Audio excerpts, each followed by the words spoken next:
கோலி talk Kollywood news. வல்லினத்துக்கு வழி பிறந்திருக்கு 28ஆம் தேதி ரிலீஸ். ஈரம் படத்துக்கு அப்புறம் அறிவழகன் இயக்கியிருக்கும் படம் வல்லினம். தேவயானி தம்பி நகுல் ஹீரோ, மிருதுளா ஹீரோயின். தமன் இசை. கிரிக்கெட் வீரர்களுக்கும் பாஸ்கெட் பால் வீரர்களுக்கும் இடையான மோதலோட விளையாட்டுக்குள்ள இருக்கும் அரசியலை வெளிச்சம் போட்டு காட்டும் படம். நகுல் 6 மாசங்கள் பாஸ்கெட் பால் பயிற்சி எடுத்து ரொம்பவும் கஷ்டப்பட்டு நடிச்ச படம். 2 வருஷங்களுக்கு முன்னாடி தொடங்கப்பட்ட இந்த படத்துக்கு தடங்களுக்கு மேல் தடங்கள். பெங்களூருக்கு படப்பிடிப்புக்கு போன இடத்துல தொழிலாளர் பிரச்சனையால படப்பிடிப்பு ரத்தாச்சு. இதனால 1 கோடி செலவுல செயற்கை விளையாட்டு மைதானம் அமைச்சு கிளைமேக்ஸ் படமாக்கப்பட்டுச்சு. திட்டமிட்ட பட்ஜெட்டை விட 2 மடங்கு பட்ஜெட் உயர்ந்துருச்சு. ஆஸ்கர் பிலிம்ஸோட படங்கள் தொடர்ந்து தோல்வி அடைஞ்சதுனால அந்த நிறுவனத்துக்கு நிதி நெருக்கடி.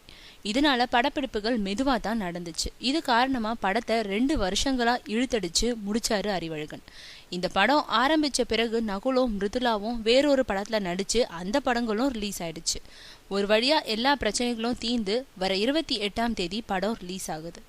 500 தியேட்டர்களை வெளியிட திட்டமிட்டிருக்காங்க. ஈரம் படத்துக்கு அப்புறம் நீண்ட இடைவெளிக்கு அப்புறம் வெளியாகிறதுனால அறிவழகன் ரொம்பவும் எதிர்பார்க்கும் படம் இது.